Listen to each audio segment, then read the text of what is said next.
அனைவருக்கும் தஞ்சை சுகுமாரின் வணக்கம். மனம், சொல், செயல் இவற்றின் காரணமாக நாம் நன்மை செய்தால் நல்வினையும், தீமை செய்தால் தீவினையும் ஏற்படுகின்றன. இந்த மனத்தின் காரணமாக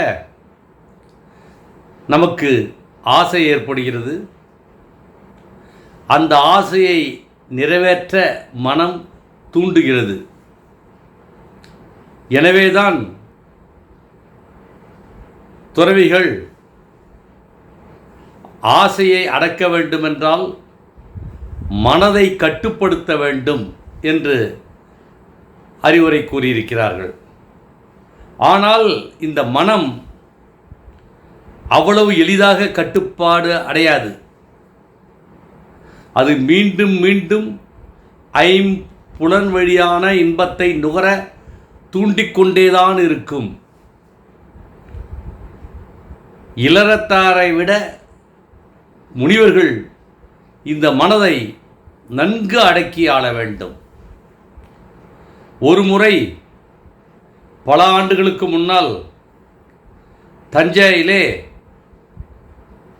விஜயமதி மாதாஜி என்ற ஒரு சமண பெண் துறவி வந்து தங்கியிருந்தார்கள். அவர்கள் ஒவ்வொரு நாளும் அந்த மதிய நேரத்திலே நல்ல அறவுரையை கூறுவார்கள். அவர் இந்தியிலே உரையாற்றுவார். அதை வேறொருவர், இந்தி தெரிந்த ஒருவர் அதை தமிழிலே மொழிபெயர்ப்பார்.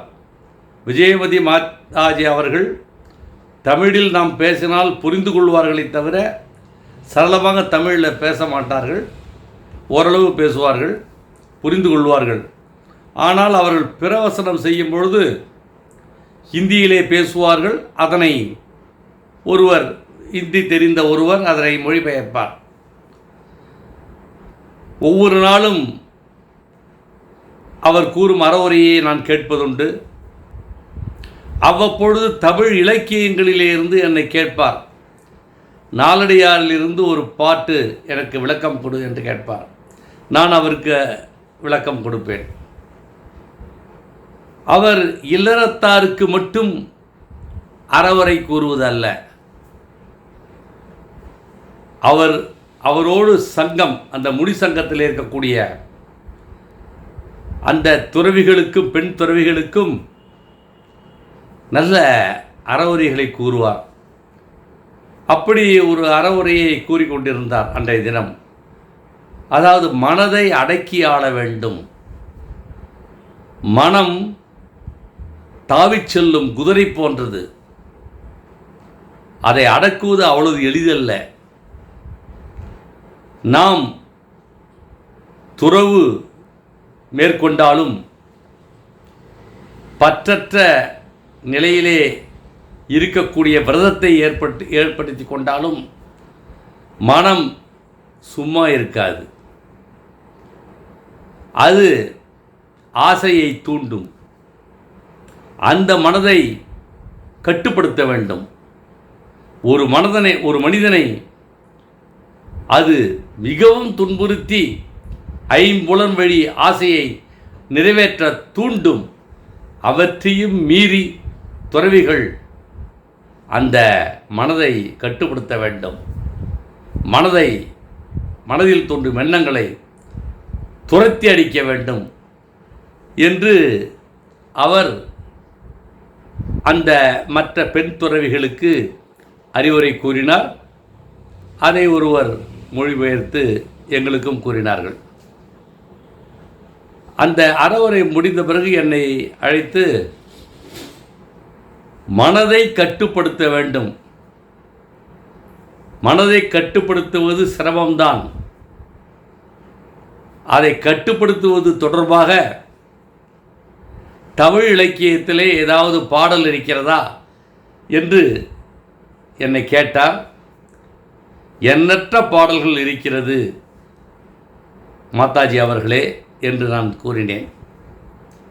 உடனே ஒரு பாடல் எனக்கு விளக்கம் அளியுங்களேன் என்று கேட்டார். அதில் அவருக்கு அறநெறிச்சாரம் என்ற இலக்கியத்திலிருந்து ஒரு பாடலை நான் விளக்கினேன். அவர் புரிந்து கொண்டார். மேலும் கூடுதல் விளக்கத்திற்காக நண்பர் ஒருவர் நான் தமிழில் பேசியதை அப்படியே ஹிந்தியிலே மொழிபெயர்த்தும் கூறினார். அவர் மிகவும் விரும்பினார், மகிழ்ச்சி அடைந்தார்.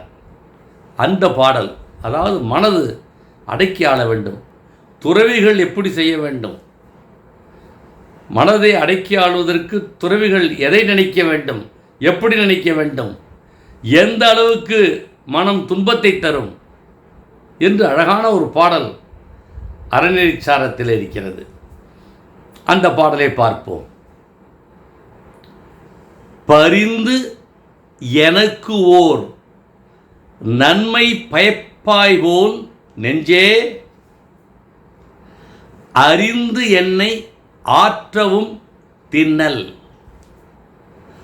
புரிந்து நீ வேண்டுவ வேண்டுவே நல்லேன், விழுக்குணம் பூண்டேன், பொறியிலி போ. மனதை விரட்டுறார். ஒரு துறவி விரட்டுறார் இந்த பாடலில். பொறியிலி போ. பொறியிலின்னா பேதை, அறிவில்லாதது. மனம் அப்பேற்பட்டதான், அறிவில்லாத மனமாம்.